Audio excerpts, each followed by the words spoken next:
Morning students, today we learn about Earth. You all know the Earth is the third planet out from the Sun.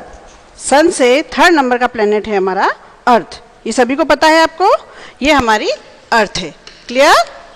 पृथ्वी जिस पर हम रहते हैं.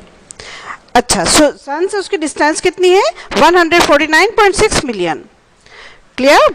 It takes 365.26 days, यानी 365 days and quarter 1/4 means orbit around the sun. It is the fifth largest planet, पांचवें number का सबसे बड़ा प्लेनेट भी है सोलर सिस्टम का, और स्लाइटली फ्लैटेंड है पोल से. पोल समझते हैं आप? सबसे ऊपर का पार्ट और दोनों ऊपर नीचे दोनों पार्ट जो होते हैं वो पोल्स होते हैं, यानी नॉर्थ पोल और साउथ पोल. क्लियर? वहां से वो फ्लैटेंड होती है, यानी चपटी होती है, और इसको जियोइड शेप के नाम से जानते हैं. जियोइड मीन्स क्या होता है?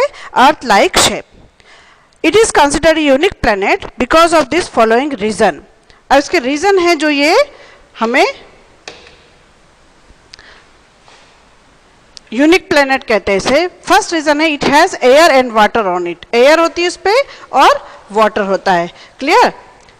Because second portion, because of its distance from the sun, सूरज से जो उसकी दूरी है वो सही होती है. Its rotation and the atmosphere, it is neither too hot not too cold. ना तो ज़्यादा गर्म है ना ज़्यादा ठंडी है. सूरज से इसकी डिस्टेंस जो है वो प्रॉपर है, इसलिए हम यहाँ पर जीवित रह पाते हैं. थर्ड आ जाएंगे हम. थर्ड पॉइंट है द अर्थ हैज़ एटमॉस्फेयर. क्या होता है उस पर? एटमॉस्फेयर होता है, जिसकी वजह से हम सांस लेते हैं और पेड़ पौधे उग पाते हैं. Which contains life giving gas oxygen and other useful gases. अब आ जाते हैं हम सैटेलाइट पर. सैटेलाइट तो आप जानते ही होंगे क्या है. हम चंद्रमा देखा है सबने? वो हमारे अर्थ का सैटेलाइट है. These are small celestial bodies, एक छोटा सा आकाशीय पिंड है, दैट मूव्स अराउंड प्लैनेट्स, जो प्लैनेट के चारों ओर चक्कर लगाता है. The moon is a satellite of the earth.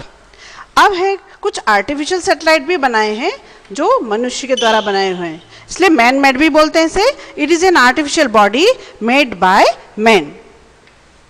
Artificial satellite आपने देखे ही है. इसे हम रॉकेट के द्वारा स्पेस में शिफ्ट करते हैं और ये सारी जो जानकारी हमें देते हैं. India launch its first satellite Aryabhata. Aryabhata नाम का जो सैटेलाइट है जो इंडिया ने लॉन्च किया था वो अप्रैल 1975 में. उसके बाद सेम डेट में India has launch more than 72 satellites. Till date में उसने 72 सैटेलाइट्स से भी ज़्यादा सैटेलाइट जो है स्पेस में स्थापित कर दिए थे. क्लियर? अब आ जाते हैं हम मून के बारे में जानकारी ले लेते हैं. अब तक हमने सैटेलाइट पढ़ लिए, तो अब हमारा अर्थ का जो नेचुरल सैटेलाइट है उसके बारे में हमें जानना जरूरी है. आप देखते हैं आकाश में बहुत सारा शेप चेंज होती है आकाश में चंद्रमा की. वो शेप चेंज नहीं होती एक्चुअली, वो होता है लिट अप पार्ट जो सन से. आप जानते हैं सभी स्टार से चमकते हैं सारे प्लैनेट वगैरह. जो स्टार हमारा कौन है? सन. तो सन की जो लाइट होती है उससे जितना पोर्शन मून का होता है वो शाइनिंग करता है, और जितना पोर्शन लिट अप होता है यानी प्रकाशित होता है वो पार्ट हमें दिखाई देता है. अदर पार्ट जो रिमेनिंग पार्ट होगा वो डार्क होगा. तो अपनी सबसे फर्स्ट जो चेंज करती वो crescent moon, second last quarter half moon, then gibbous जो 1/4 पार्ट डार्क होता है, और उसके बाद फुल मून होता है. ठीक है? फुल मून मतलब पूर्णिमा का चंद्रमा जो होता है. फिर उसके बाद धीरे धीरे उसकी कलाएं फिर से कम होने लगती है, यानी लिट अप पार्ट कम होता जाता है, और धीरे धीरे गिब्बस मून पे आ जाता है. फिर फर्स्ट क्वार्टर हाफ मून हो जाता है, वैक्सिंग क्रिसेंट मून हो जाता है, देन नो मून जो चंद्रमा हमें दिखाई नहीं देता है, उसे हम अमावस्या की रात भी कहते हैं. क्लियर? अब आ जाते हैं हम एस्ट्रॉइड पर. एस्ट्रॉइड क्या होती है?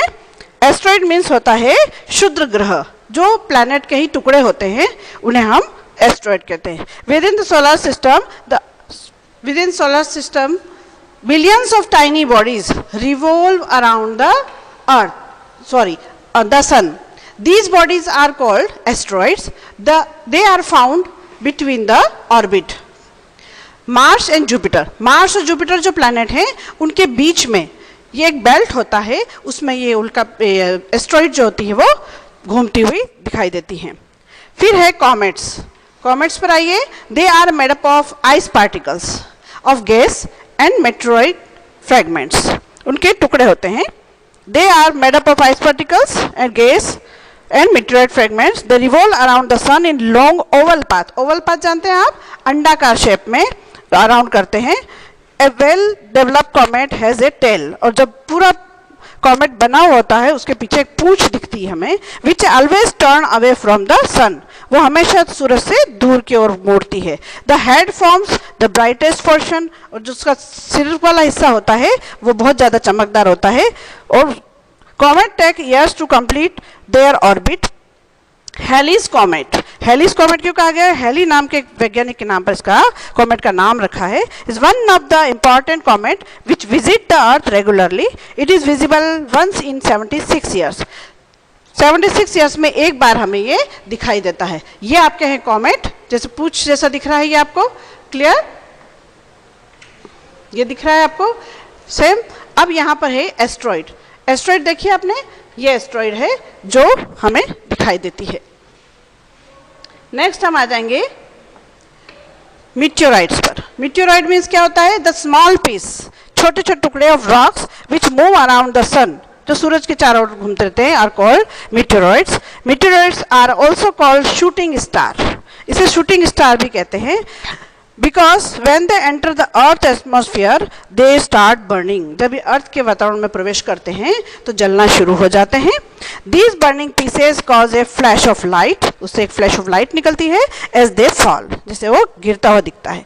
They could cause great damage if they fall directly on the earth surface. यदि वो अगर पृथ्वी की सतह पर डायरेक्ट गिर जाएं तो आप देख रहे हैं इसे, ये ऐसा गड्ढा बना देते हैं. क्लियर? ये गड्ढा बना देते हैं. Meteor fragments that reach the ground are known as meteoroids. Meteoroids के नाम से जाने जाते हैं. A large meteoroid create a crater. Crater ये गड्ढा बना है. See,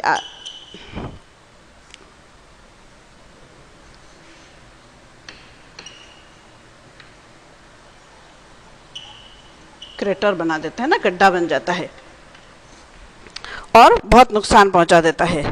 तो about 50,000 years ago a meteoroid created एक ह्यूज क्रेटर, बहुत बड़ा विशाल गड्ढा बना दिया था, कॉल्ड मीटियोर क्रेटर इन एरिजोना, यूएसए में. तो ये हमारा लेसन आज कंप्लीट हो गया. इसके बाद हम आपको क्वेश्चन आंसर देंगे. तो हैव ए गुड डे.